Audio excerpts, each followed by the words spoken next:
di balik penggagasnya di belakang layar itu adalah 5. Yang pertama, dia ingin jauhkan manusia, khususnya umat Islam, umat Nabi Muhammad, dari para ulama mereka. Dirancang supaya jangan ada umat ini dekat dengan para ulama. Nanti ulamanya dituduh yang macam-macam. Kalau perlu ulamanya divaksin semua agar ulamanya terkena. Lalu ulama akhirnya dirancang supaya cepat tewas dan mati agar umat kehilangan ulamanya. Dan umat juga dibuat takut dengan ulama. Awas, ulama itu kemana-mana berada, dia sudah begitu banyak interaksi dengan manusia, dia itu pembawa virus. Kan begitu jahatnya. Sehingga umat jadi takut mendekat dengan para ulama. Targetnya jelas, agar umat kehilangan pemimpinnya. Pemimpin sejati, apalagi di akhir zaman, adalah ulama. Yang kedua, mereka jauhkan kita daripada masjid. Karena tiang daripada agama ini adalah solat. Dan sumber kekuatan solat itu adalah masjid. Sekarang bukan hanya masjid-masjid seluruh dunia, pusat masjid seluruh dunia yaitu Makkahul Mukarramah, dan mereka sudah menang. Seperti dikatakan oleh guru kita tadi, tertawa terbahak-bahak mereka. Mereka tertawa terbahak-bahak, itu yang mereka inginkan. Ribuan tahun mereka berpikir bagaimana caranya Masjidil Haram itu sepi dan lengang, dan sekarang bisa terwujud. Dan akhirnya masjid-masjid juga di seluruh negeri muslim dibuat juga jauh daripada umatnya. Kalaupun ada yang memaksakan diri sholat, dibuat jauh-jauh sehingga jamaah itu digarap oleh syaitan. Dan mereka sudah dapatkan target mereka. Yang ketiga, mereka jauhkan supaya kita menjadi lemah. Mereka jauhkan kita dari apa? Dari pendidikan. Maka pilihan terbaik sejak beberapa tahun yang lalu, Abah selalu sarankan kepada para orang tua di provinsi manapun Abah berdakwah, masukkan anak ke pesantren. Masukkan anak ke pesantren. Dan sekarang salah satu di antara yang dapat kita buktikan adalah ketika pendidikan formal di mana-mana close, tutup, wajib menggunakan fitnah Masih Dajjal ini. Ini fitnah Masih Dajjal. Bahkan orang-orang tua yang beriman, inilah hadis Nabi, di akhir zaman tidak satu pun rumah orang beriman dari umatku kecuali akan masuk ke rumah-rumah mereka fitnah Masih Dajjal. Ini dia, fitnah Masih Dajjal.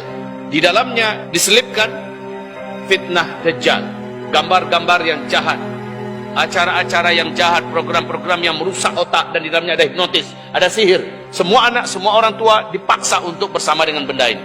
Dan kita dipaksa untuk membeli benda ini. Kita dipaksa untuk membeli kuota mereka.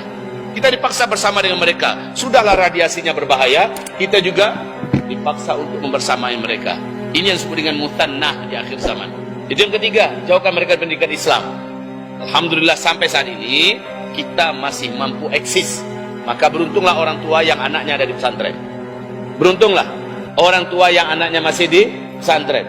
Ketika sekolah-sekolah lain merata, hampir merata di seluruh Indonesia, bahkan hampir seluruh dunia, tidak bisa menyekolahkan anaknya, dan anak berproses rusak di rumah.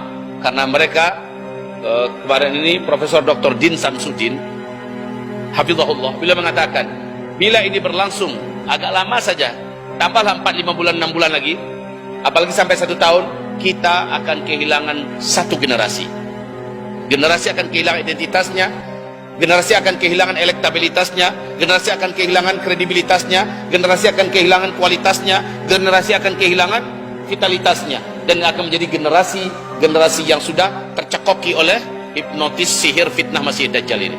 Yang keempat, jauhkan mereka agar mereka lemah dari usaha-usaha mereka. Hampir rata-rata pengusaha-pengusaha di seluruh dunia, jangankan yang muslim, non-muslim saja bertumbangan. Karena memang targetnya Dajjal itu adalah lemahkan mereka seluruh manusia di muka bumi, buat mereka pada fukara agar mereka nanti saling berbunuh-bunuhan. Ya, jauhkan mereka dari usaha-usaha mereka. Maka para petani pun hari ini gara-gara lockdown gagal panen, nggak bisa panen.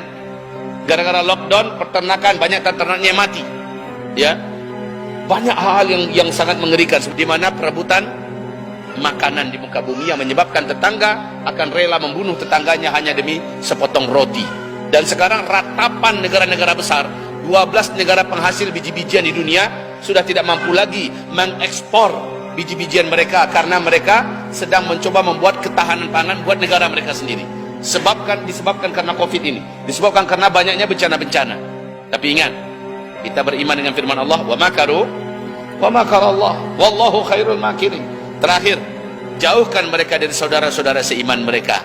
Buat mereka nggak boleh kumpul-kumpul, nggak boleh bersama-sama.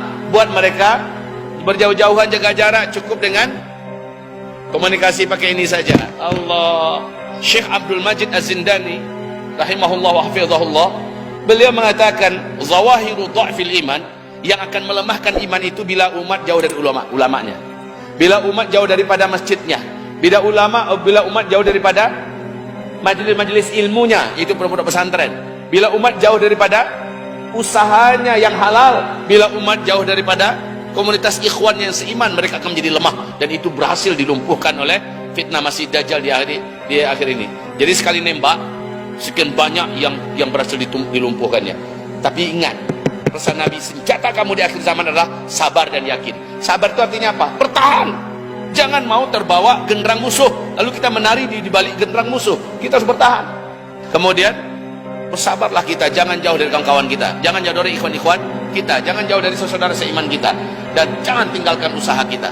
Cari akal bagaimana usaha tetap bisa, karena akadal fakru ayakuna kufra. Kemiskinan bisa mengantarkan orang kepada kekafiran.